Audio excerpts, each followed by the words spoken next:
side.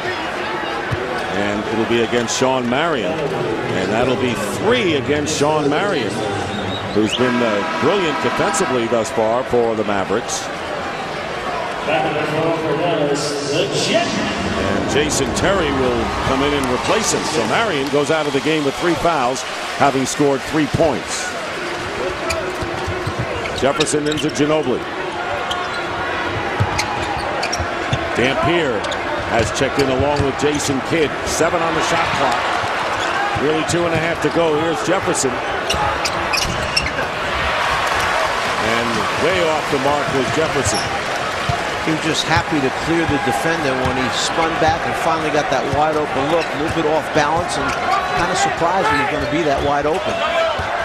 Greg Popovich says I would like Richard Jefferson not to defer just to play basketball.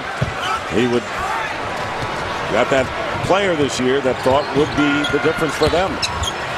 Parker working his way in. Nowitzki got a hand on it. Spurs still have it. Here is Jefferson trying to feed it inside to McDyess. Kidd picked it off. Remember, 2 years ago, Dick, Jefferson was averaging 22, almost 23 points per game for the Nets. That's what they were looking for this year. And Tim Duncan pushing Dirk Nowitzki. It'll be Duncan's first foul, but Nowitzki will go to the free throw line, one of the best free throw shooters in the league. And right now, let's send it to our Atlanta studios and Ernie Johnson. All right, thank you, Dick. Coming up shortly, the T-Mobile halftime report. I'll be joined by Kenny Charles and Chris Webber as they break down the first half in Dallas. Later tonight, Game 1 between the Blazers and the Suns with Kevin Harlan and Doug Collins on the call. And remember, check out NBA.com for all kinds of great features, including the morning tip from our insider, David Aldridge. Now we get back to Dallas and the legendary Dick Stockton. Thank you very much, Ernie. As back here in Game 1, the Mavericks can establish their biggest lead of the game if Nowitzki makes his second free throw, and he does. It's an 8-point lead, 47-39. Nearly a minute 45 left. Well, the Mavericks pulling away somewhat after a very close second quarter. McDyess manages to control it. Shot clock running down to 7. And a fall away by Ginobili, and he hits. Ad lib. You know, Dick, it's almost an attention to detail for San Antonio when they're handling the basketball. It's like the pass is either high or low or behind, or the dribble is sloppy, and that's what's causing all these miscues on their part. Everything is an unplanned, unscripted play, and there's a pass too high off the hands of Terry. And so with 1:10 to go, the Spurs trying to make a late run here in the half. They were trailing by 5 after the first quarter. Regular season was 3-1 Dallas, but the cast changed so dramatically you really can't draw any conclusions from the regular year. No, because the 4 starting lineups in each game are just way out of luck. Guys who played games 1 and 2 aren't even around anymore now. Here is Duncan, fouled and gets the basket. Tim Duncan fighting his way in, and a chance to cut the Mavericks lead to 3. Duncan feeling the defender there, then turns into that right shoulder, a little bit off balance, but great concentration to get it up over the top of Dampier. And here's a look at the upcoming national TV schedule. We have a timeout.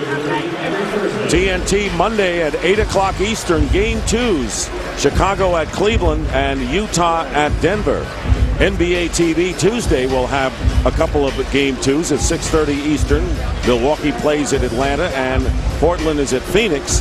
ESPN takes over Friday at 7 Eastern. Game 3 between the Celtics and the Heat. And this series between the Mavericks and the Spurs in San Antonio. And ABC next Sunday, a week from tonight, 12:30 Eastern. A pair of Game 4s. Celtics against the Heat and the Cavaliers against the Bulls in Chicago. That's coming up, and an exciting playoff schedule starting. There's nothing like the playoff season, and everybody from players and coaches, fans, so glad it's here.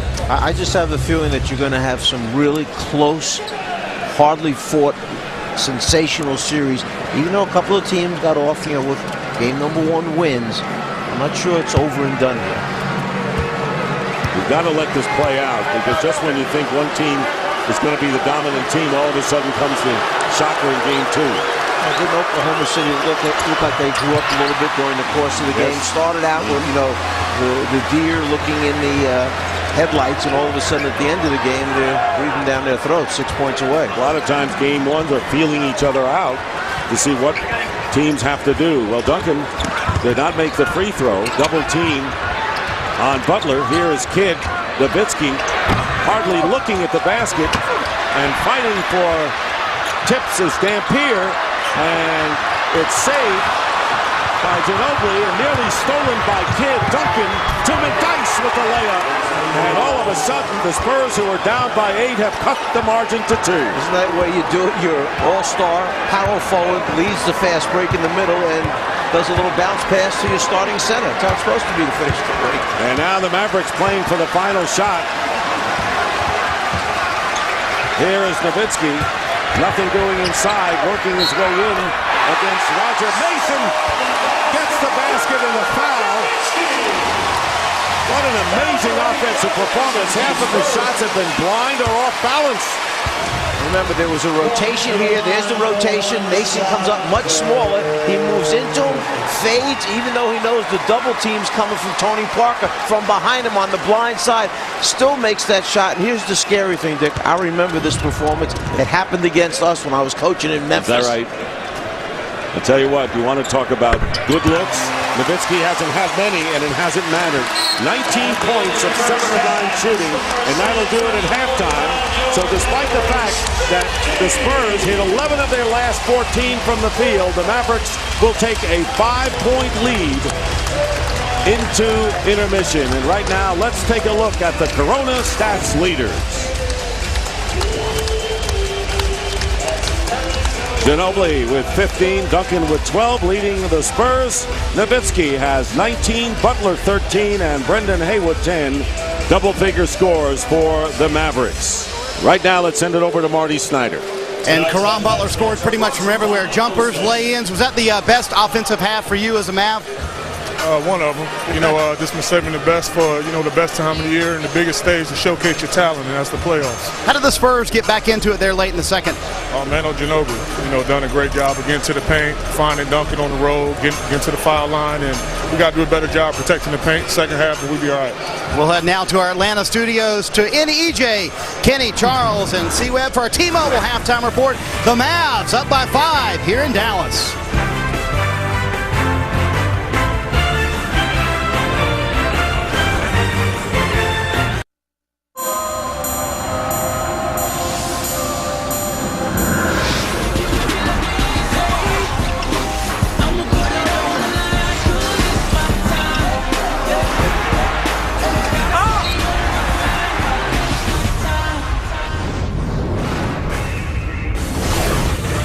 The American Airlines Center, where the Mavericks have a 5-point lead over the Spurs at halftime.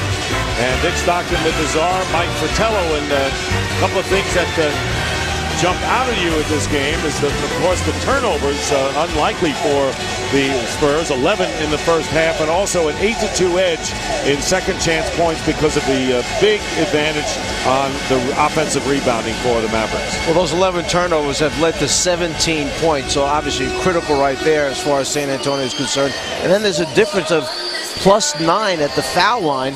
Dallas over San Antonio. San Antonio just about smelled the foul line, so they've got to get to the line, be more aggressive in the second half. All right, well, the Mavericks getting it done with a lot of the new faces they've had. Yeah, they run a classical two-man fast break right there, passing it back and forth, and then Haywood with the size on the glass, finishing it off, offensive rebound, the hard drive to the basket, a very aggressive Caron Butler. Again, size against a much smaller front line. Haywood making him pay the price, and a little step-back fadeaway for Caron Butler, who had a terrific first half. On the other hand, for San Antonio, it was Manu Ginobili who figures out the switch as Nowitzki rushes out at him, steps back just enough to get that high arcing shot over the top. And right now it's time for the McDonald's game summary. And you never know, the Mavericks would have a 5-point lead looking at the shooting percentages. San Antonio at 57%, Dallas at 43%. You talked about the free throw disparity, and we mentioned the second chance points over turnovers. Not hard to figure out what's behind this game. There's that size up front. You talk about second chance points, and San Antonio just getting to the line for 3 free throw attempts in that first half. And Kidd, guarded by George Hill, pick and spot up. Nowitzki, another one. Dirk Nowitzki now 8 of 10 from the field, 21 points. And a 7-point lead again. Biggest lead Dallas had was 8, and the Spurs were up early by 5, 8-3. But it's been Dallas since then. Double team on Ginobili. McDyess shooting over Nowitzki. Rebound Butler. That last play that Dallas ran where they got Nowitzki the jump shot, San Antonio's going to have to change how they play that play because you cannot get